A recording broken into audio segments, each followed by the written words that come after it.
Welcome back to another episode of Palisade Radio. I'm your host, Karema Mutlu. And on today's show, we have a new guest. We have Jesse Felder, who is the founder, editor, and publisher of the Felder Report. Welcome to the show, Jesse. Thanks, Karen. I'm glad to be here. Let's begin by talking about your early career. You began your career at Bear Stearns, and then you eventually went on to co-found a multi-billion-dollar hedge fund in California. Let's talk about how you ended up at Bear Stearns and what you did there, and give us an insight into what it was like to work in an investment bank back then. Yeah, I always was very interested in finance growing up as a kid. Actually, I think this will date me a little bit. It must have been early 80s, and my dad bought, I think it was an Apple IIe, and a couple of games for me to play on it. And so one of them was this game called Millionaire, which was like a stock market simulator, and I just got addicted to this game. There's a video of it on YouTube you can check out. It's actually really, really sad how horribly boring this game is when you look at it now. But it was a blast for me as a kid, and it kind of really got me interested in paper trading. I started actually just looking up in Barron's every Saturday, stock prices and that sort of thing.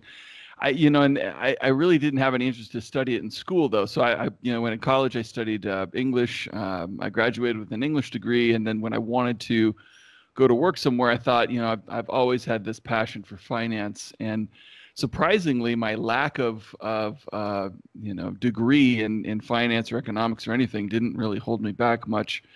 I went to work for Bear Stearns basically straight out of college, and I was in the Los Angeles office, Century City office there, and I went to work for a couple of guys who are really, really successful in the private client side of things, but I really didn't have the ability to teach me how to do more than sell. I was really interested in how to make money in the markets.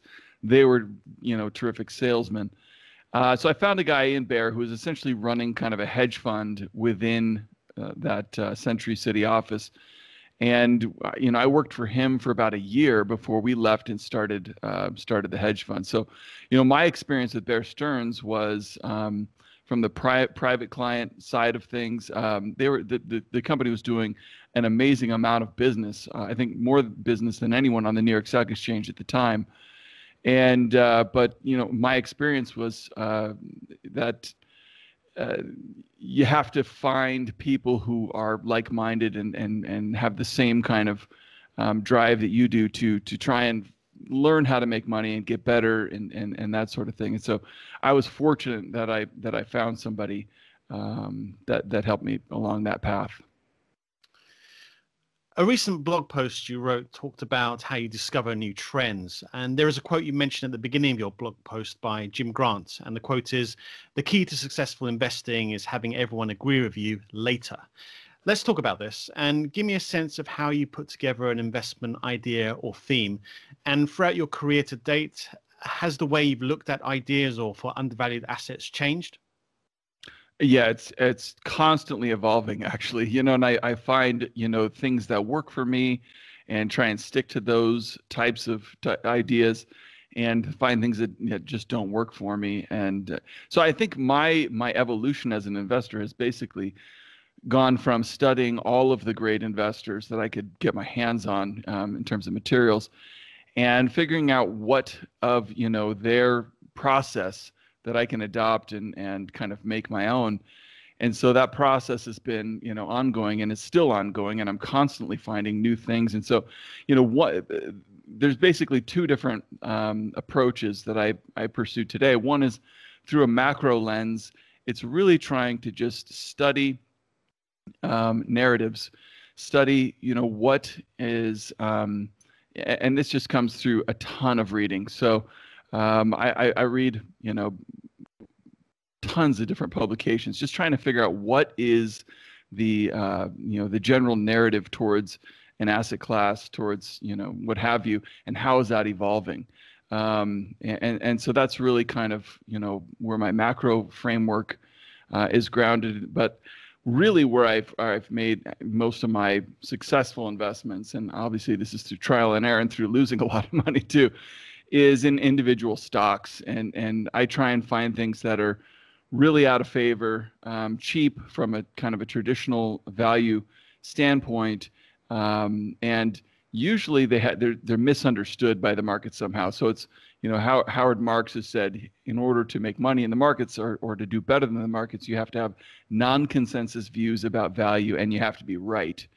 And so it's not just enough to find value, something that's cheap. You have to also understand why it is misunderstood by the markets. And so one of the things that I do to do that is I look at what the insider activity is. And so for me, something that is very cheap, that technically looks like it's bottoming or even has already bottomed and looks like it's in a new uptrend and has a ton of insider buying, is something that's compelling to me to the point where I can't, avoid looking at it anymore. And that's kind of really what I do. I have a bunch of things I'm looking at, and the ones that I end up investing in are the ones that become so compelling that I can't not commit capital to them.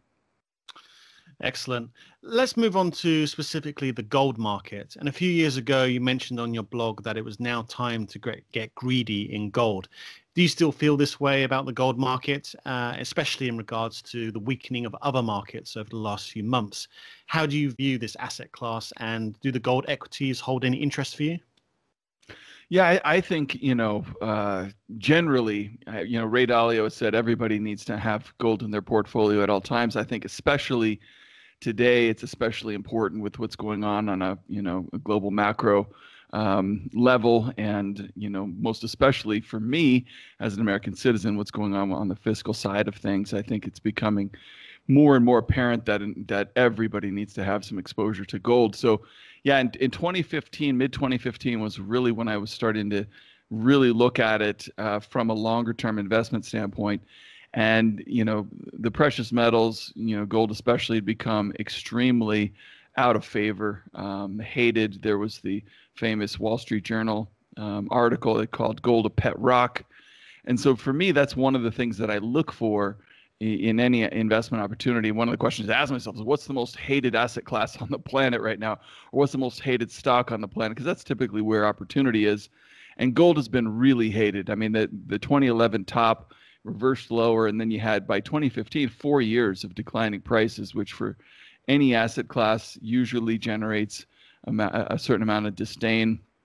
We saw that in gold, and I think we still see just at least a ton of skepticism, if not, total disdain for owning gold, even though the fundamentals to me are clearly suggesting that it's time to own gold, and over the next several years could be very rewarding.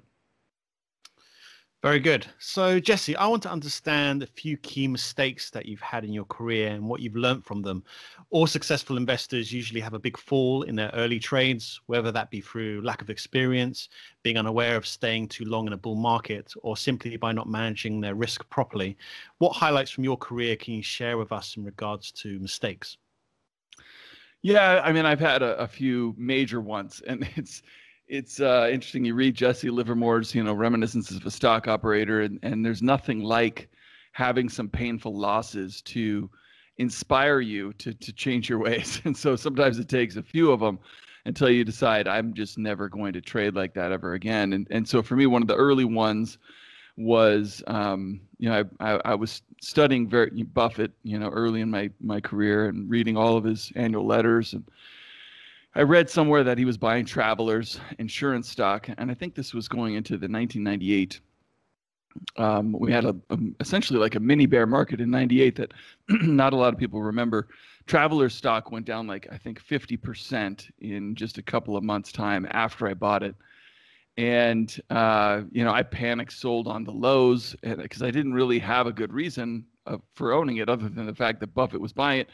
Then I sell it. Then, the market rallies out of that 1998 low, rallies very strongly. And it wasn't more than just a couple months after that Travelers made up all of its losses and then went up another 50% or something when it was bought out by Citigroup, if I remember correctly. And so that was just a smack across the face that you are a horrible trader. That was a horrible decision. And you never can buy something ever again on a tip or trying to follow somebody's coattails. You have to have your own reasoning. So that And you also have to have, your own discipline too. So you buy something, one of the things that I've learned is Paul Tudor Jones demands a 5-to-1 reward to risk ratio. And so if you think a stock's going to double, go up 100%, then you should limit your downside to a 20% loss. That's a 5-to-1. And so if you have that kind of a discipline and you stick to that, you're not going to hurt yourself too badly. So that's one of the things that I learned about that also. But another big mistake that I made was just 4 or 5 years ago, when I was buying a stock called Corinthian Colleges, was a for-profit college, and it was after the Obama administration came in and started cracking down on the for-profit schools. I did not think that any administration would be willing to put many of these companies out of business, and that's exactly what they did. Essentially made it very, very difficult to survive as a for-profit college. And so this stock was just extremely cheap when I started buying it, but was classic value trap. And it worked out very poorly for me, and was another painful lesson that when the market is telling you you're wrong, it's for me another, you got to pay attention. So for another thing that I try to do is have a time stop, so that if I buy something that's I think is a good value, if it doesn't work out in a reasonable amount of time, that's the market telling you you're wrong, and there's probably something going on that you don't appreciate, that you can't see, that's behind the scenes or something. So having a time stop is another thing that I try to do, just to help me from protecting me from what I don't know. Excellent. Some very good advice there. So as we start to wrap up the show, Jesse, is there anything else you wish to talk about today? Anything else on your mind in regards to the markets? Yeah, I think, there's some major mistakes that investors make. I here in Bend, Oregon, kind of middle of nowhere, I started teaching a basic investing class through the community college. It's just open to the whole community, and it's become pretty popular. And I focus on essentially helping people limit their mistakes in investing. And one of the major mistakes people make, and people are starting to figure this out in droves, is they just pay too much in fees. And so this real move to passive investing, or at least limiting your fees, has been a really, really good thing for investors. But I think in the process, they are forgetting about what might be the second biggest, or maybe the biggest mistake that people make. And Ray Dalio was talking about this recently. I wrote about it a couple of years ago. It's that they forget that markets and economies move in cycles. And you start extrapolating this is just human nature.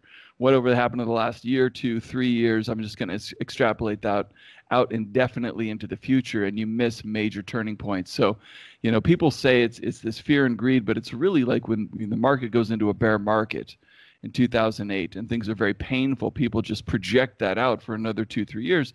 And so when they should absolutely be buying, they're still extrapolating the bear market. And when they should be becoming more cautious and conservative, 10 years into a bull market and 10 years into an expansionary economy, you should be looking for maybe a potential turn south. People are still extrapolating the last 2, 3 years of stock market gains out indefinitely into the future. And so I think that's something people need to remember. Things move in cycles, and to try and you might not be able to time the market, but you can become more conservative when it's like Howard Marks says, take the temperature of the market. When things are going really, really well and people are really euphoric, you can say, it's okay, it's fine, it's time, maybe I should be a little more conservative. And when the market's been hammered like gold over the last several years, and people become extremely reluctant to even discuss the topic of owning gold in their portfolio, and say, okay, maybe it's time to be a little more aggressive here. So I think people need to start thinking a little bit more about cycles and these things and how they work, and incorporate that into their investment portfolios, which is something that passive investing explicitly discourages. So that's my 2 cents on the topic. Well, thank you very much for your time today, Jesse, and I'm sure we'll have you back on the show again later in the year. Thanks for having me. I appreciate it.